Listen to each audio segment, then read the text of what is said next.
What if I told you that karma is not what most people think it is? Most people believe karma works like a divine scoreboard. Do something good, get something good back. Do something bad, get something bad back. Simple, fair, and comforting. And maybe completely wrong. Because if karma worked in that way, why do good people suffer? Why do dishonest people sometimes succeed? And why do kind of people get betrayed? And why do selfish people sometimes seem to win? These questions have confused people for thousands of years. But what if karma was never meant to be understood in that way? The big misunderstanding.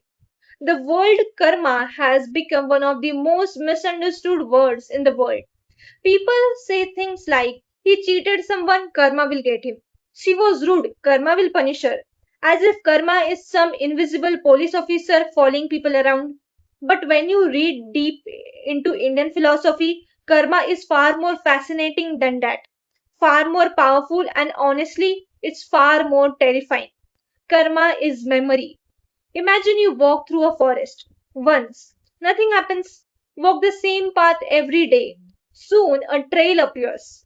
Grass bends, the ground changes, a path is formed. Your mind works exactly the same way. Every thought, every action, and every decision creates a tiny trail, a tiny imprint, a tiny pattern, and over time, those patterns become habits. Those habits become character, and that character begins making decisions for you without you even noticing. That is karma, the magic people don't see. The strange thing about karma is that its greatest effect is not on the world around you, it's on the person you became. Let's say a person lies. Nothing happens. So he lies again and again. Eventually, something changes, not outside, inside. He becomes a liar. Now, lying becomes an automatic, natural, effortless. His karma is already working, not because the universe punished him, but because his actions transformed him. And the same is true for courage. Nobody is born courageous. People became courageous, one brave action at a time, one difficult decision at a time, one comfortable step at a time, until courage becomes part of who they are. That's karma too.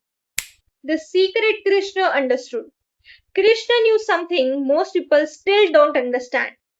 Every action has two consequences. One consequence happens outside, the other happens inside. The outside consequence is unpredictable. The inside consequence is guaranteed.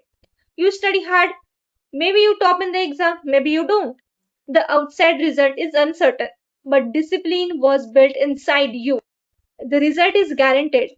You exercise, maybe the transformation takes time. Maybe it doesn't happen as far as you want.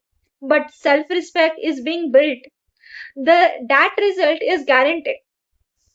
The scariest part of karma. Here's the part nobody talks about. Most karma is invisible. At first, you don't become lazy in one day. You don't become disciplined in one day. You don't become confident in one day. And you don't destroy your future in one day. Small actions repeat and repeat until one day the results appear. And people call it luck. The successful people looks lucky. The wise person looks gifted. The confident person looks naturally confident. But what you are seeing is often years of invisible karma finally became visible. Destiny is slow karma. Does karma creates destiny? I think that is the wrong question. A better question is what creates the person who creates destiny? Because destiny doesn't appear from nowhere, it grows from character, and character grows from repeated actions, and repeated actions are karma. So, in a strange way, karma isn't creating your future, it's creating the version of you that will create your future. The mirror analogy. Think of karma like a mirror, not a judge, not a punishment, a mirror. Every action whispers something to your mind. Every action tells your subconscious, this is who am I. Skip your commitments enough times, and the mind starts believing, am I someone who quits?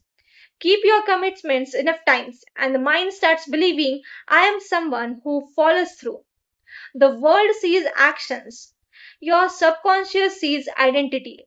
And identity is where karma becomes powerful. The final realization. Maybe karma was never about the universe keeping score.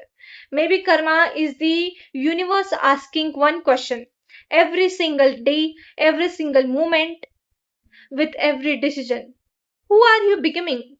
Because every action is a vote, every thought is a vote, every habit is a vote for the person you will eventually become. And one day, without realizing it, you wake up as the result of thousands of those votes. That is karma. Not reward, not punishment, transformation. This effect of karma is not what happens to you. The greatest effect of karma is what happens within you.